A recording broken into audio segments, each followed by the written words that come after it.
पान कबीर वाला गायों त दोहरी सो परिया त दोहरी सो परियई हो सखिया तब हो न सोहै मुख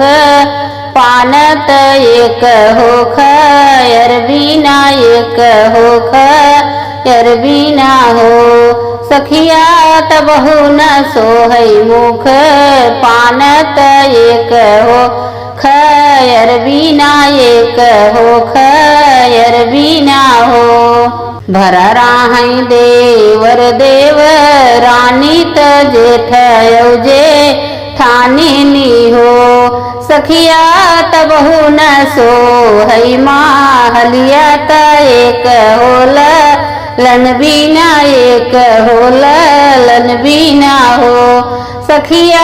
तब हो न सोहै माहलिया त एक होल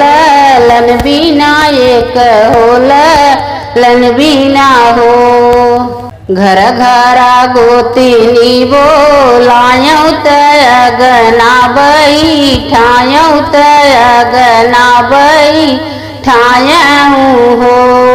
सखिया तब हो न निकला गैया अंगनवा त एक हो न नद बीना एक हो न नद बीना हो सखिया तब हो न निकला गैया अंगनवा त एक हो न नद बीना एक हो न नद बीना हो तुही मोरे देवरा से देवरा त तुही मोर दुलारा त तुही मोर दुलारई हो देवरा चंदन के डोलिया फनावा नदी लेई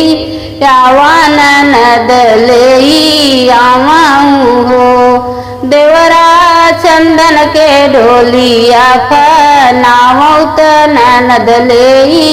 यावा नद लेई आवाऊं हो इतनी बचन सुने देवरा त डोलिया नावई बहिनी देसे पहुँचे बहिनी देसे पहुँचे नी हो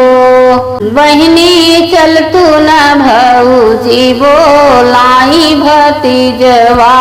तोहरे भैले भतीजा तोहरे भैले नी हो इतनी बचन सुनी ननदी त आई के पहुँची देवड़ी या के ठाड़ी भाई देवड़ी के ठाड़ी भाई हो बचन सुनी ननदी त आई के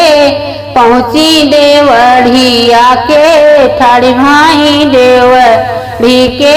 ठाड़ी भाई हो ननदील झिया से भरा मोरा हथवा त पैया कैसे लागी त पैया कैसे लागी हो बोलिया त बोलू तू ही भौजी बोलहु नाही जान्यू बोलहु नाही जान्यू हो भौजी पनवा से भरा मोर मुखवा आशीष कैसे देई आशीष कैसे देई हो भौजी पान से भरा मुख मोरा आशीष कैसे देई आशीष कैसे देई हो बोलिया ता तू ननदी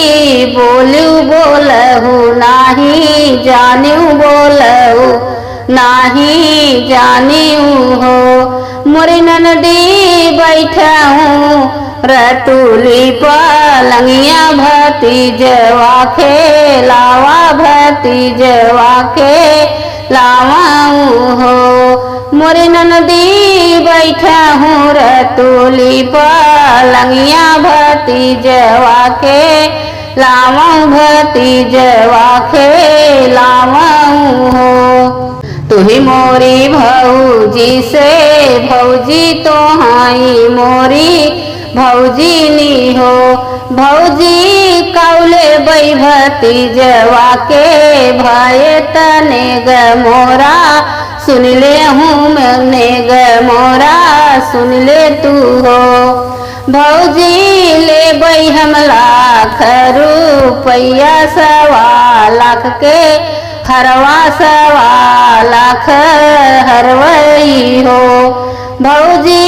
ले बई हमरे समी चुनरिया तबई घरे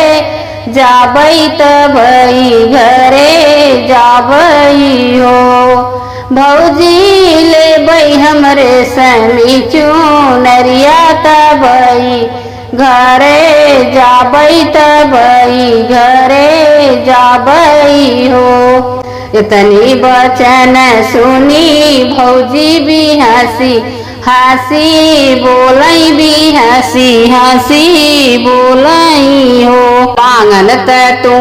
ननदी मांग्यू मांगहू नाही जान्यू मांगहू नाही जानियू हो। ननदी हम देबै 9 लाख हरवा त 9 लाख हरवई हो। ननदी देबै हम 9 लखी सड़िया पहिरी ससुरे जायू पहिर के ससुरे जायू हो।